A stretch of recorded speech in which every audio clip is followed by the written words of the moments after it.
monsieur? Igor Koskov, les nouvelles de Moscou. Seulement, je voulais remarquer, vous avez parlé que vous venez vers l'Est, et dernièrement, vous avez tourné un film en Russie.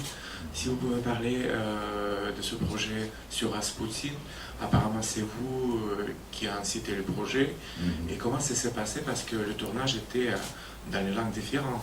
Les Russes ont parlé en français, vous avez appris le russe. Les Russes ont parlé en russe. Vous pouvez parler un petit peu plus de ce Alors projet? voilà, l'aventure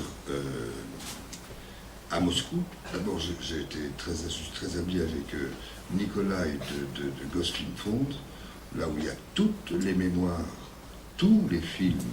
Et Nicolas fait un travail extraordinaire en essayant, j'étais là moi quand il a retrouvé des films, il a donné des films à la Cinémathèque de Washington américain, et tout ça est extraordinaire.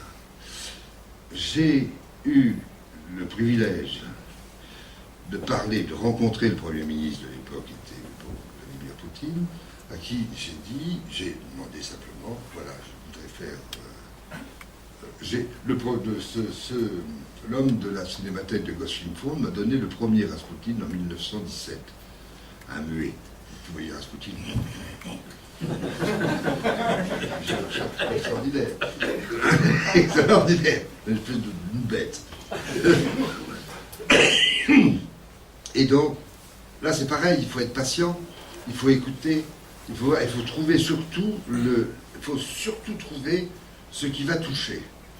Alors, là j'ai rencontré donc Poutine dans les visites de musées, de choses, et j'ai vu un homme qui était... Il y avait aussi Alexandre Andreev, il y avait aussi les autres comme les Mikhail Koff, les Gonzalovski et les Lungin qui sont là, qui pèsent sur les jeunes et qui les empêchent de déployer leurs ailes. Ça je l'ai dit, parce que j'ai pas une langue de bois, même s'ils te disent bonjour après, je dis non, pas bonjour, donne ce que tu as pris. Mais oui, il rit. Mais, donc j'ai vu et j'ai dit, là-dessus je lui ai demandé, je dis voilà, j'ai fait, c'est par la télévision qu'on peut essayer de toucher le maximum de gens, avec des auteurs comme Dostoïevski, comme Pasternak, comme Tolstoï, comme tout ce que vous avez dans la culture russe, pour redorer le blason. C'était exactement ce qu'il voulait. Et je lui dis, t'as pas de film russe qui sortent. Donc, après, on va voir le cinéma. Après, pourquoi pas un Docteur Jivago avec Johnny Depp. Oui, et pourquoi pas? Parce que c'est comme ça, avec un bon réalisateur russe. Parce qu'ils ont leur culture, ils ont leurs choses, mais c'est certainement pas que comme le Barbier de Sibérie ou comme M. Mikhail Koff, qui a, pardon, mais qui a ruiné, mais ça c'est ruiné les Michel Sédou, on ne peut plus travailler comme ça. Et d'ailleurs qui ne plaît pas au peuple russe, parce qu'ils n'aiment pas. Le casse-noisette qu'il a fait là-bas, Poutine a 100 millions d'euros. 100 millions de dollars, 100 millions de dollars. Il a fait 200 000 entrées là-bas. Alors tu penses que Poutine est allé à Gosfilm Fond et il a dit j'aimerais voir comment ça marche un film. Et là, lui, après, pas notre rencontre, parce que c'est pas moi qui ai fait. Donc je lui ai dit voilà ce qu'on avait envie de faire. J'aurais fait Rasputin parce que ça fait longtemps que et c'est quand même un événement. Il est arrivé dans une période de l'histoire de la Russie très importante, qui est très obscure en même temps, entre ces Yusupov et puis ces généraux qui l'ont tué, qui étaient la droite et puis devant, enfin bref, on a mis au point cette chose. Je lui ai demandé de lire le script qu'on allait lui proposer, de savoir si on ne commettait pas d'erreur dans les vérités historiques et ce qu'on avait envie de raconter, non pas un mec qui baise la tsarine, rien du tout, c'est simplement un homme qui est habité par cette chose et qui malheureusement est détruit par l'alcool. Et puis aussi les jeux politiques, il n'était pas prêt à ça. C'était un simple paysan moujik de Sibérie qui avait certains espèces de pouvoir, comme Helsinki avait Madame Andrea, là, ils avaient tous d'ailleurs, je pense que M. le Président Mitterrand et Carmen Tessier. Elisabeth, pas Carmen. Carmen Tessier, c'est De Gaulle. C'est De Gaulle. Vous m'en direz tant. Oui, vous m'en direz tant.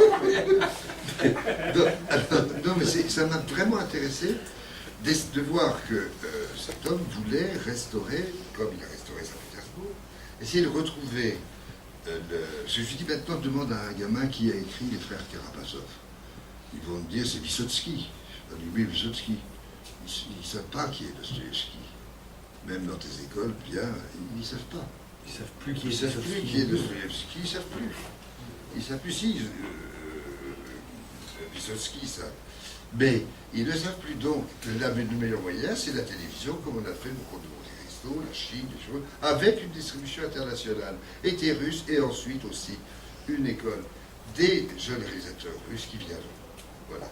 Mais ce qu'il y a, c'est qu'il faut habituer aussi les acteurs à jouer, parce que le Stanislavski, c'est pire que l'acteur studio chez eux.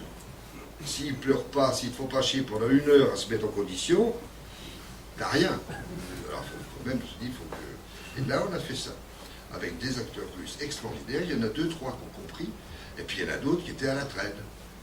Mais il y a les 2-3 qui ont compris, ils étaient fous de bonheur. D'ailleurs, on va certainement en faire encore 2, 3, 4, 5 séries avec la première encore avec une française, parce que José est une femme extraordinaire en ce qui concerne le petit écran et la rapidité, parce que tourner en 26 jours Rasputin dans les décors de Palais Yusupov, parce qu'il nous a mis tout à... Comme ça, sans...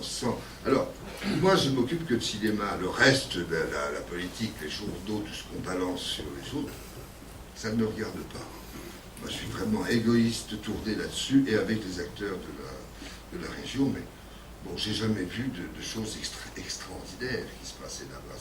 C'est tout à fait un pays comme ce qu'il y a au Kazakhstan. Bon, je ne sais pas du tout, je connais rien. Je suis allé aussi en Arménie. C'est pareil, sauf que c'est encore plus roublard. Il faut vraiment attendre là, parce que j'ai vu le président. J'ai vu aussi le cinéma, parce que je devais là-bas que pour le cinéma. Mais donc ça s'est passé comme ça, et je pense qu'il y aura une suite, même si on se fait éreinter par les Russes, par la critique, parce qu'il y a des pour et des contre, tout ça, mais ça c'est toujours le vrai. D'ailleurs, même c'est sympathique, je dirais même que c'est très intéressant. Les contre et tout ce qui bouge autour, c'est très intéressant. Et sur la littérature, moi je voudrais faire les frères Karamazov en 17 heures de télévision, parce que là c'est possible. Et c'est vraiment le langage de Dostoïevski qui nous montre, parce qu'il y a tout entre Alyosha, Dimitri Karamazov et Ivan Karamazov, le père, qui est une ordure. Il y a tellement de matériaux que Ils ont fait d'ailleurs 12 heures avec l'idiot, une télévision russe, mais malheureusement ça passe pas. Ce qu'il faut pour que ça passe, c'est avoir une distribution internationale. Donc, c'est ce dont ils sont convaincus maintenant. Alors il y a les chaînes de télévision qui peuvent. Voilà.